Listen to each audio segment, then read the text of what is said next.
What is up, guys? It's your boy here, Jersey Flex. As you could tell by the title of this video today, this is going to be another SARM review video.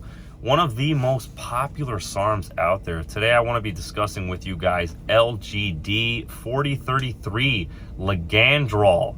As you guys saw by the title, the reason why you clicked on this video is because you may have taken or you may be considering taking LGD in the near future, and you kind of want to know from somebody who has taken it what to expect if you hop on this SARM. So before we dive into any of that detail, I'm going to ask that you guys go down and hit that subscribe button. I appreciate all the love and support to this channel. You guys mean the absolute world to me.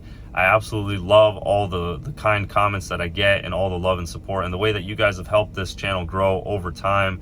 The support is beyond appreciated. I love every single one of you guys. So before we dive into this now, let's roll that freaking intro. Boom. Maybe it's a new beginning. Maybe it's the start of where it ends.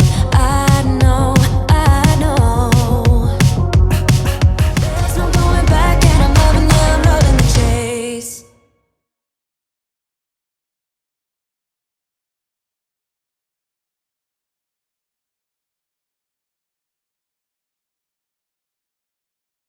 What is up, guys? I hope you guys enjoyed that little intro that I made for you guys, and I hope that you guys have also taken the time to acknowledge the medical disclaimer that I put at the beginning of every single video.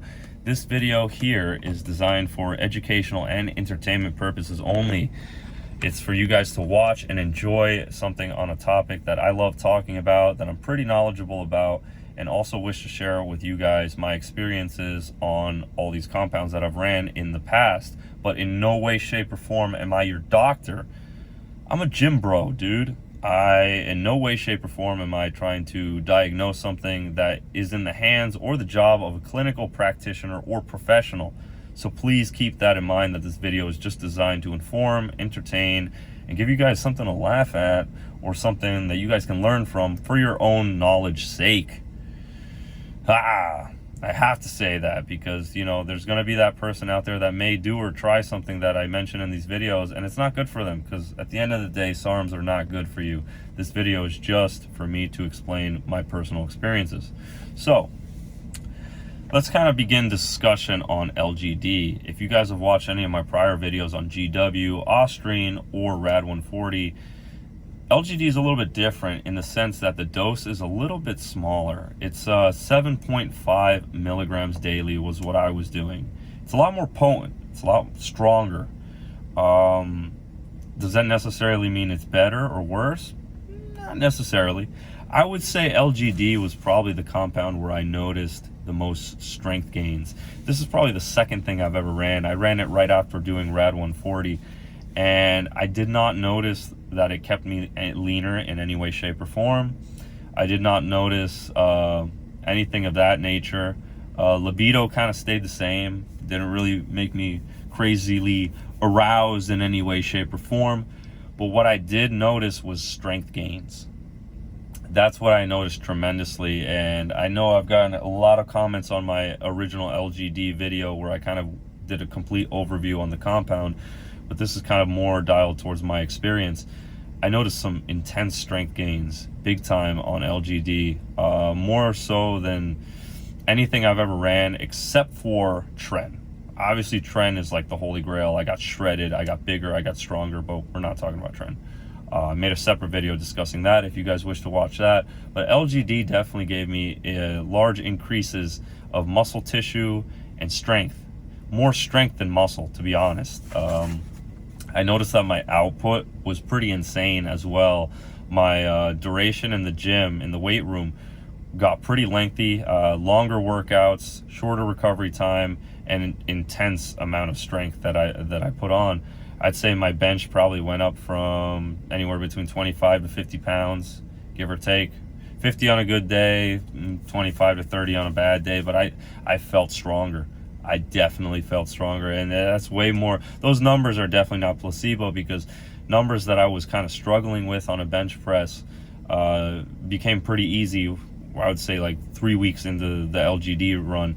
And I only ran LGD for about 4.5 weeks, safe to say 5. I can't really remember off the top of my head, but I really noticed it kicking in after 3 weeks.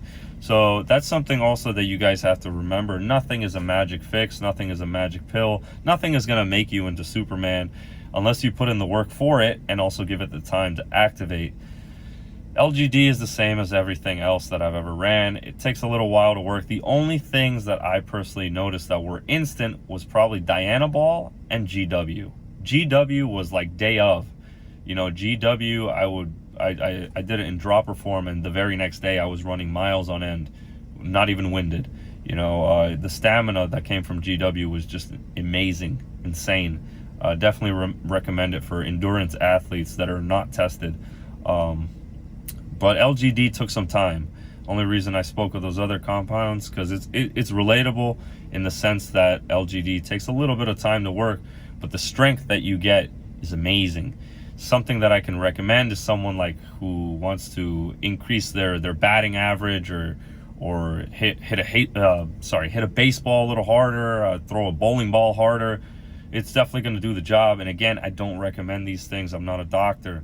If you're going to consider doing any of these things, please consult your doctor first. You know, I don't want to be held accountable for someone that, you know, did harm to their body. You know, I'm only trying to share my experiences. LGD also did not make me break out in any way, shape, or form. I didn't notice any adverse effects or acne. Again, I do recommend taking liver support, some TUDCA, some milk thistle, and drinking a gallon of water minimum daily, just to prevent any kind of harsh toxicities that may occur in the liver, because all these things do get synthesized in the liver. And some people out there like to run these compounds as well alongside with a steroid or a different androgen that can aid in terms of increasing the anabolic effect in the body, because these things will bind to your androgenic receptors. So if you're going to take an androgen, the androgen is going to do a lot better work if it's binded. But one thing to keep in note, a lot of people like to stack SARMs, so they'll try and stack like LGD, some YK, and some RAD, and they'll try and do a bunch of these at the same time. I don't recommend that because these are selective. So whichever SARM you choose to take, if you're taking two at the same time, whichever SARM is more potent than the other, that SARM is going to take hold more so than the weaker one. So if you're taking RAD 140 and LGD, and let's say the RAD 140 has a stronger binding capability than the LGD, the RAD 140 is going to be more prevalent in your system than LGD. So it's something to keep in mind. You know, SARMs is kind of something that I really don't recommend, but I like to share my reviews on them because I've done them, and I know a lot of people are curious and kind of want to know what's on the other side. So I hope this video kind of helped you guys out, gave a little insight to what taking LGD is like. Expect a lot of strength gains, bone density increase, and all that great stuff that comes with strength gains. So I hope this video helped you guys out. Appreciate all the love and support. Go down, crush that subscribe button, and let's roll that freaking outro. Boom. No!